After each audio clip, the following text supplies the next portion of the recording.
my North Carolina referral thing, but I don't know.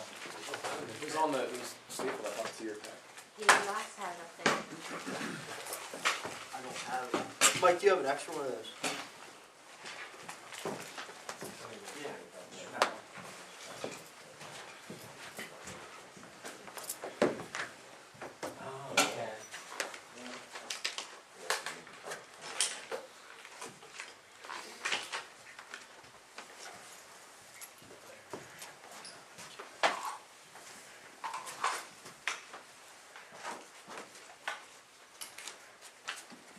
Oh, it's underneath my file.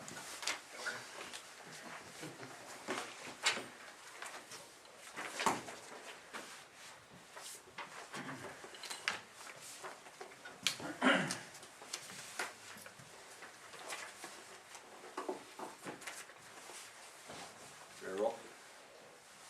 Good morning, everyone. My name is David Freed, District Attorney of Cumberland County. To my right, Chief Todd Bayshore, East Pennsboro Township Police Department. To my left, Lieutenant Mark Green.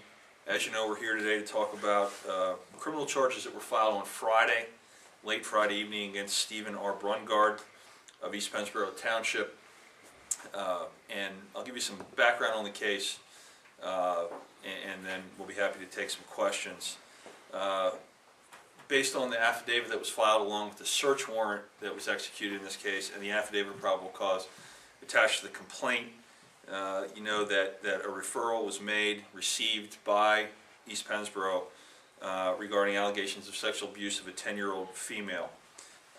East Pennsboro started the investigation into this case, was able to develop information indicating that Steven Brungard was the suspect. We developed a probable cause for a search warrant, applied for and received permission from the Common Pleas Court to enter his residence with a body recorder to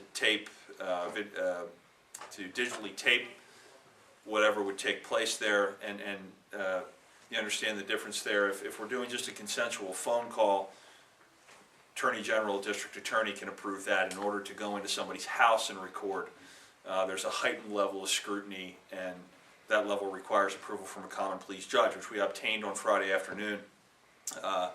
And then late on Friday afternoon, two detectives from East Pennsboro Township knocked on Mr. Brungard's door. They were invited in, began to have a discussion with him, and pretty clearly it became evident right away that our probable cause was accurate, that he was the offender, and ultimately he gave a statement admitting to the majority of the acts that have been charged against him. He also indicated that he videotaped or digitally taped some of the sexual encounters between himself and the 10-year-old girl. The interesting thing, he was charged Friday. Bail was initially set at $3 million, and then in an effort, I think, to protect the community and other potential victims, bail was later changed to bail denied by the district judge. There were also specific bail conditions in the event that monetary bail would be set and made later on. Of course, no contact with the victim. Defendant can't have any contact or visitation with any child under 18 that's not supervised. He can't go anywhere where the 10-year-old victim might reside. Can't go in any public or private school where anyone under 18 might be present. Can not enter any means of public transportation where a child under the age of 17 may be present. Can't possess any device, electronic or otherwise, capable of capturing a photograph or video of any person under 18. May not travel outside the Commonwealth of Pennsylvania, and has to surrender any passport that he might have. So, based on all that, you might think that this is sort of, I don't want to say run-of-the-mill case, but unfortunately we have a lot of cases where young people are victimized by adults. But there are some different angles to this case. And the first one, which is a matter of public record, is that this suspect has a previous conviction for statutory rape or statutory sexual assault from 1980. So that's, what, 33 years ago? Prior conviction from within Pennsylvania, a few counties up the river. The second thing is the nature of the referral in this case.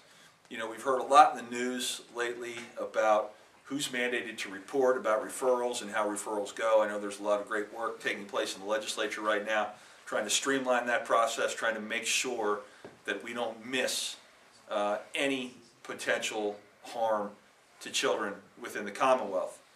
Well, what happened here was a referral was made, and the referral went to Cumberland County, but Cumberland County, North Carolina, which is the Fayetteville, North Carolina area. And I have a copy of that referral that you can see when we're finished here. And I have to tell you, that's not unusual. I mean, we get referrals from time to time for Cumberland County, North Carolina, or Cumberland County, New Jersey, and the authorities are pretty good about communicating those referrals. What happened in this case was the referral went to Cumberland County, North Carolina Children and Youth Services. That referral was then sent to Cumberland County. Cumberland County Children and Youth got in touch with East Penn, and the case progressed from there.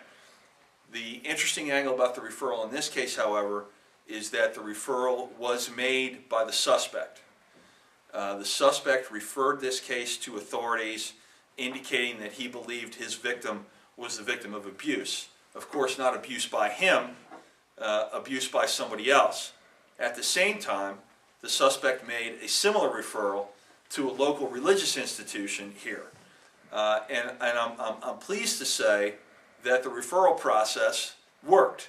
Not to the extent that I think the suspect would have liked it to work, but it worked in the sense that the referral came from North Carolina here, and the local religious institution that received the referral also brought that referral to the East Pennsboro Township Police Department, and should be commended for that, for doing the right thing. So the referral came, and Children and Youth, the police, met with the victim and a parent, right, Mark? Yes, sir. And it became, and that's not unusual, because what we try to do with victims is to prevent serial encounters with authorities or law enforcement. So often we work together with Children and Youth Services to try to do as much of a one-stop shop as we possibly can.